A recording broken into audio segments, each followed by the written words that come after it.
గురుర్బ్రహ్మా గురుర్విష్ణుః గురుదేవో మహేశ్వరः గురు సాక్షాత్ పరబ్రహ్మ తస్మై శ్రీ గురవే నమః. అగజానన పద్మార్కం గజాననమహర్నిశం అనేకదం త్వం భక్తానాం ఏకదంతముపాస్మహే. శరదిందువికాసమందహాసాం స్ఫురదిందీవరలోచనాభిరామాం అరవిందసమానసుందరాస్యాం అరవిందాసనసుందరీముపాసే. 2025 జూలై నెల 8వ రాశి వృశ్చిక రాశి మాస ఫలాలు చెప్పుకున్నాం. ఈ వృశ్చిక రాశికి దాదాపుగా ఏ గ్రహం కూడా బాగాలేదు. ఇటువంటి చెడు అనేది ఎవరికి కూడా జరగకూడదు, ఇట్లాంటి ద్రోహం ఎవరికి జరగకూడదు. కాబట్టి చాలా కష్టతరం. ఈ కష్టాన్ని గురించి బాగా ఆలోచించాలి. మరి అట్లాంటి కష్టమైన టైంలో ఇంట్లో నుంచి బయట రాకూడదు. ఇంట్లో నుంచి బయట రాకుండా ఇంట్లోనే ఉండి తినటం మంచిది. ఎందుకంటే బయటికి వెళ్ళేటట్లయితే ఇంట్లో కూర్చొని తింటే అయ్యే ఖర్చు తక్కువ, బయటికి వెళ్తే అనవసరమైన దండగమారి ఖర్చులు అవుతాయి. ఎవరు ఏ వృత్తి చేసేవాళ్ళైనా మరి ఈ నెలలో పూర్తిగా తప్పించుకొని ఖాళీకి కూర్చోవటం చాలా మంచిది. ముఖ్యంగా మీ డేట్ ఆఫ్ బర్త్ ద్వారా మీ జాతకం చూపించుకోవటం చాలా అవసరం. మీ జాతకం చూపించుకోవటమే కాక జాతకంలో ఏమి సమస్య ఉన్నది, ఆ సమస్య పోవాలి అంటే ఏం చేస్తే పోతుంది. ముందు ఒకటే చెబుతున్నా, సంపాదించకపోతే పర్వాలేదండి, ఉన్నది పోగొట్టుకోకుండా ఉండాలి. ఈ నెల ఎట్టంటిదంటే మొత్తం ఉన్నది మొత్తం పోయేటట్టుగా ఉంది. కాబట్టి అట్లాంటి పరిస్థితి వచ్చినప్పుడు ఎంత జాగ్రత్తగా ఉంటే అంత మంచిది. వీళ్ళు ప్రతిరోజు కూడా శివాలయానికి వెళ్ళి శివుడికి 11 ప్రదక్షిణాలు చేయాలి, నవగ్రహాలకి 9 ప్రదక్షిణాలు చేయాలి. ఆ ప్రదక్షిణాలు చేసిన తర్వాత కనీసం శివుడికి ఎక్కడైనా చెట్టున ఉన్న మారేడు దళం ఒక్కటైనా తీసుకెళ్ళి 3 ఆకులతో కలిసిన దళం, అట్లాంటి దళం మరి కనీసం ఆ ఈశ్వరుడికి పెడితే నీ దరిద్రం మొత్తం పోతుంది, బాగు చేస్తాడు. బజార్లో అమ్ముతున్నారు అంటే బజార్లో అమ్మేవి కాదు. ఇవాళ చెట్టు నుంచి కోసిన దళం ఇవాళ పెట్టాలి. నిన్నటి దళం పూజకు అర్హత లేదు. కాబట్టి ఒకప్పుడు ఇళ్లలో పూల చెట్లు పెంచేవాళ్ళు. పూజ చేయాలంటే దేవుడికి చెట్టు నుంచి కోసుకొచ్చి పూజ చేసేవాడు. ఎట్లా పడితే అట్లా పూలు కోసి అక్కడ పడేసి ఆరబెట్టి అవి మొత్తం దండాలు కట్టి ఫార్సల్ చేసి ఇతర వాళ్ళకి ఎగుమతులు చేసి ఆ పూలు దేవుడికి వేస్తే చేసిన పుణ్యం మొత్తం పోతుంది, పాపం పెరుగుతుంది. మీరు మందర తుల్యాని పాపాని వివిధాని చాని, మీరు మందర పర్వతమంత పాపం నిన్నటి పూలు దేవుడి శిరస్సులో కానీ మెల్లో కానీ ఉండకూడదు. అవి వెంటనే తీసేయాలి. అట్లాంటివి చేస్తే ఉన్న పాపం కాక వేరే పాపం పెరుగుతుంది. అట్లాంటివి రాకుండా బాగుండాలి అంటే ముందుగా మీరు ఏం చేయాలి, డేట్ ఆఫ్ బర్త్ ద్వారా మీ జాతకం చూపించుకోవాలి. దాంట్లో ఇప్పుడు గోచారం రీత్యా 25 బాగలేదు, 25% బాగలేదు. మరి గ్రహచారం రీత్యా 75 వంతులు చూడాలి. అందులో బాగుందనుకోండి మీది లక్కే. మిగతా వాటికి దోషాలు పోగొట్టుకుంటే మీకు అన్ని విధాలా బాగుంటుంది. అందరూ సుఖంగా ఉండాలి అంటే మేము చెప్పేది ఏంటంటే 10 మంది కష్టపడవచ్చు, కానీ ఒకడు నష్టపడకూడదు. 10 మందిలో 8 మంది సుఖపడవచ్చు, 2 కష్టపడవచ్చు, కానీ ఒకడు మాత్రం నష్టపడకూడదు. నష్టపడే పరిస్థితి రాకుండా ఉండాలి. ఎప్పుడు కూడా కష్టే ఫలి అన్నారు. కష్టం పడతారు, సంపాదిస్తారు. ఇట్లాంటి చెట్టు టైంలో మొత్తం పోగొట్టుకుంటారు. అట్లాంటిది లేకుండా జాగ్రత్త పడితే చాలా మంచిది. కాబట్టి ముందుగా మీ డేట్ ఆఫ్ బర్త్ ద్వారా మీ జాతకం చూపించుకోండి.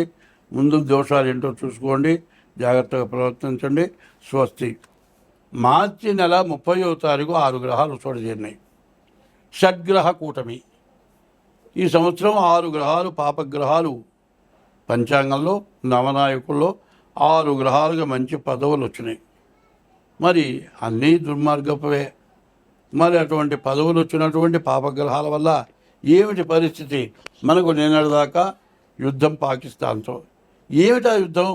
మరి యాత్రల్లో మరి మరి హరిద్వారు, హృషికేశు, తర్వాత గంగోత్రి, యమునోత్రి, మరి ఇట్లాంటి చోటుకి వెళ్ళే అవసరం ఉంది. అది చాలా విశేషమైన యాత్రలు. జనం అక్కడికి పోతున్నారు కాబట్టి మరి కాశ్మీర్లో చల్లగా బాగుంటుంది.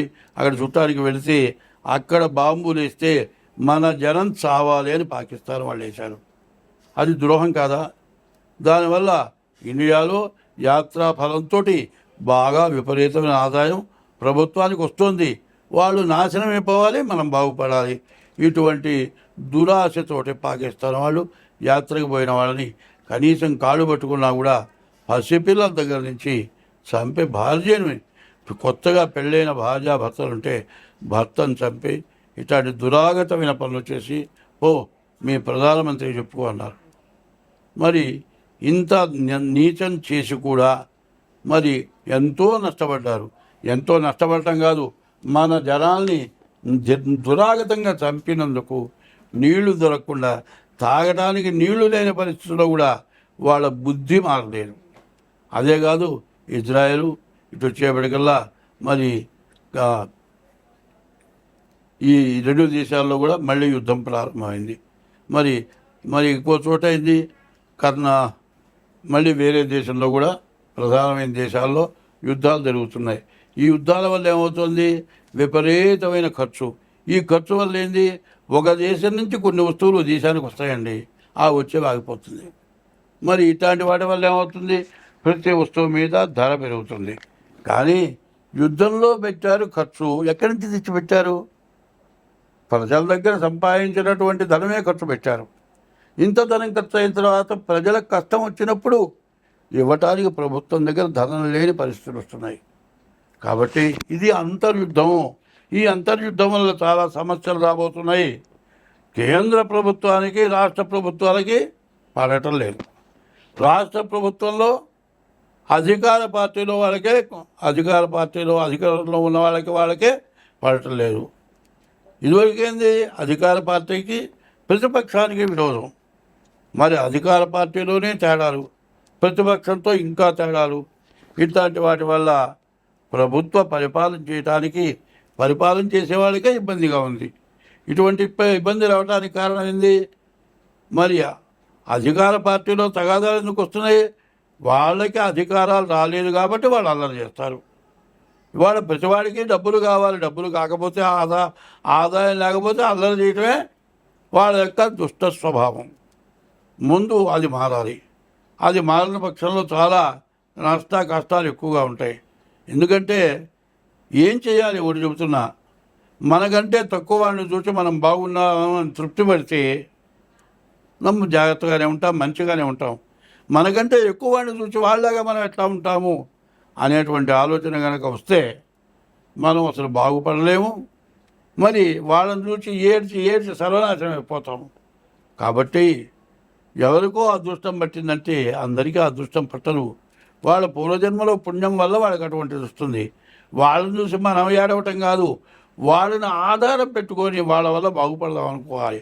వాళ్ళ దగ్గరికి వెళ్ళి వాళ్ళ మంచి సహాయంతో మనం బాగుపడదాం అనుకోవాలి. అంతేకాని వాళ్ళ మీద ఏదో రెవల్యూషన్ తెచ్చి గందరగోళాలు చేసి ఇట్లాంటివి చేయడం చాలా తప్పు. పైన ఇంట్లో కుటుంబంలో కూడా విపరీతమైన సమస్యలు వస్తూ ఉన్నాయి. కుటుంబ సమస్యలు రాకుండా ఉండాలంటే అందరూ ప్రశాంతంగా ఉండాలి. ఒకటే చెబుతున్నా, తగాదాలు ఎందుకు వస్తాయి? రెండు చేతులు ఇట్లా కొట్టాలకు శబ్దం వస్తుంది, ఒక చెయ్యి ఎంతసేపు ఊపినా శబ్దం రాదు. కుటుంబంలోనైనా సరే ఇద్దరు పోట్లాడుకోవడం మొదలు పెడితే పోట్లాడుతోటే ఆగిపోతుంది. ఒకళ్ళు కొట్టారనుకోండి, అవతల వాళ్ళు నలుగురు వచ్చి మనల్ని కొడతారు. అక్కడ తెచ్చుకోవడం తప్పు కదా. ఇప్పుడు జరుగుతున్నది అది. ప్రతి ఇంట్లో, ప్రతి దేశంలో, ప్రతి రాష్ట్రంలో విపరీతమైన సమస్యలు. ప్రపంచ దేశాల్లో కూడా చాలా ఇబ్బందులు. మరి ఉక్రెయిను, మరి ఈ ఇతర దేశాలు, ఇట్లాంటి దేశాల్లో సమస్యలు ఎక్కువైపోయినాయి. ఈ సమస్యల నుంచి మనం బయటపడాలి.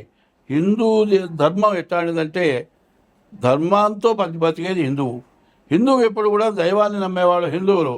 మనం దైవాన్ని పూజిస్తే ఏదైనా మనం చేయగలం.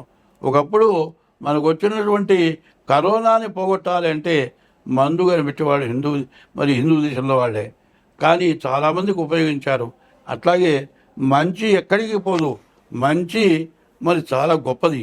ఆ మంచితనాన్ని నేర్చుకోవడం మంచిది. ఎందుకంటే మన హిందూ ధర్మంలో ఒకటి చెప్పారు, ధర్మో రక్షత రక్షిత, ధర్మాన్ని నువ్వు రక్షిస్తే నిన్ను ఆ ధర్మం రక్షిస్తుంది.